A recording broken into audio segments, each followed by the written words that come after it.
શું કહેશો? પોલીસ પ્રજાનો મિત્ર છે, એ આપે અગાઉ પણ સાર્થક કર્યું છે અને ફરી એકવાર 70 તોલા સોનું છે એ અપાવીને સાર્થક કર્યું છે. શું હતો સમગ્ર બનાવ? લીંબડી જે પોલીસ સ્ટેશન છે ત્યાં એક એવો બનાવ હતો કે 31 લાખ રૂપિયા અને અમે જે 70 તોલાની આસપાસ જે સોનું હતો એ વ્યાજ બટા આધારિત લોકો લઈ લીધો હતો. તો એવી ન્યૂઝ મળ્યા પછી જે ડીવાયએસપી લીંબડી છે એ લીંબડી દ્વારા આ જે સંપૂર્ણ જે કાર્યવાહી હતી અમે બહુ સારી રીતે લીંબડી દ્વારા કરવામાં આવેલ છે.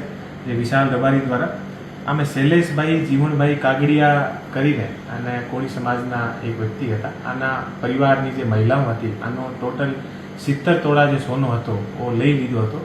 તો આ જે એ લોકો એ બહેનો અમારા ઓફિસ અને વિશાલ પાસે ગઈ તો આ પર ઝડપથી કાર્યવાહી કરીને અને 2 દિવસના અંદર જે 70 તોલા સોનો હતો એ અત્યારે પોલીસ દ્વારા આ તમામ બહેનોને પરત અપાવ્યો છે અને બહેનો અત્યારે જે છે અમારા ઓફિસ પોલીસનો આભાર માનવા માટે આવી છે.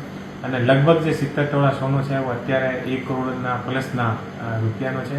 અને તમામ જે પરિવાર છે અને 5 થી 6 જે મહિલાઓ છે એ તમામ એકદમ ખુશ છે. અને આના જે આખો જે પરિવાર છે આ પરિવારને એક તરીકેથી લંબા 4 થી 5 વર્ષથી એ લોકો હેરાન થતા હતા અને આની જે મહિલાઓ હતી અને આને પોતાના દાગીના મળતા નથી હતા. અને પોલીસ સ્ટેશન આવ્યા પછી ફક્ત 1 થી 2 દિવસની અંદર તમામ કાર્યવાહી પૂરી થઈ ગઈ છે. અને અત્યારે અમે જે આના દાગીના છે એ 70 તોલાના દાગીના અત્યારે આપણા એસપી ઓફિસમાં પરત આપ્યા છે.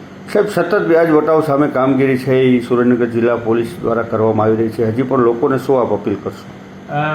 હું લોકોને એટલું કહેવા માંગુ છું કે અમારી જે સુરેન્દ્રનગર જિલ્લાની જે પોલીસની ટીમ છે એ ડીવાયએસપી અને પીઆઈના નેતૃત્વમાં બહુ સારી રીતે આ જે વ્યાજ વટા અને બીજી તમામ જે કોઈ પણ જાતની લોકોને હેરાનગતિ થાય છે અમે કામ કરી રહી છે. અને કોઈને કોઈ પણ જાતની પરેશાની હોય તો કોઈ પણ ખોટા પગલાં ભર્યા વગર અમારા ઓફિસ યા કોઈ પણ ડીવાયએસપી યા પીઆઈ પાસે સંપર્ક કરશે તો આની સમસ્યાનો નિકાલ ચોક્કસ આવશે.